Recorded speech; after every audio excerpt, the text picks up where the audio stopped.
મેઘરાજા હિમાચલ પ્રદેશમાં ભારે તાંડવ મચાવી રહ્યા છે। અહીં છેલ્લા કેટલાક દિવસથી પડી રહેલા વરસાદના કારણે રહેવાસીઓ અનેક મુશ્કેલીઓનો સામનો કરી રહ્યા છે। 20 જૂનથી રાજ્યમાં ભારે વરસાદે જનજીવન ખોરવી નાખ્યું છે। અહીં શિમલા, કુલ્લુ, શિમલા સહિતના શહેરો ભારે સંકટનો સામનો કરી રહ્યા છે। હિમાચલની સ્થિતિને લઈને હચમચાવી નાખતી તસવીરો પણ સામે આવી છે।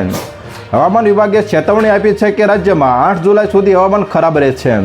3 જુલાઈએ કાંગરા, કુલ્લુ, મંડી, શિમલા અને સિરમૌરમાં ભારે વરસાદ અને વાવાઝોડા માટે યલો એલર્ટ જારી કરવામાં આવ્યું છે।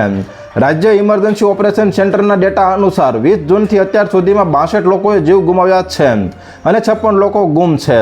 103 લોકો ઇજાગ્રસ્ત થયા છે। 64 પશુઓ મૃત્યુ પામ્યા છે અને 223 ઘરોને નુકસાન થયું છે। એકલા મંડીમાં 168 ઘરો ધરાશાયી થયા છે। આ દુર્ઘટનાને કારણે રાજ્યને અત્યાર સુધીમાં 283 કરોડ રૂપિયાથી વધુનું નુકસાન થયું છે, જેમાં જળશક્તિ વિભાગને 163 કરોડ રૂપિયા અને જાહેર બાંધકામ વિભાગને 117 કરોડ રૂપિયાનું નુકસાન થયું છે। વરસાદ અને ભૂસ્ખલનને કારણે રાજ્યમાં 245 રસ્તા બંધ છે। આમાંથી સૌથી વધુ 151 રસ્તા મંડી જિલ્લામાં બંધ છે।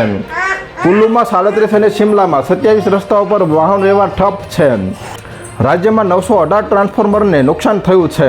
અહીં પણ મંડી જિલ્લામાં સૌથી વધુ 489 ટ્રાન્સફોર્મર, હમીરપુરમાં 333 અને કુલ્લુમાં 65 ટ્રાન્સફોર્મર ખરાબ છે।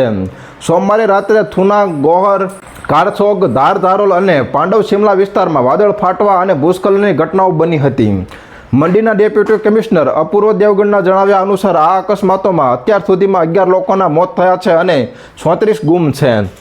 તો હાલ અત્યાર માટે આટલું જ મિત્રો। ફરી મળીએ નવી અપડેટ સાથે। તે પહેલાં વિડીયોને લાઇક કરી ઓનલી ગુજરાત ન્યૂઝ ચેનલને સબસ્ક્રાઇબ કરી દો અને પાસે આવેલું બેલ આઇકન પણ દબાવી દો, જેથી તમને નવી નવી ખબરો મળતી રહે।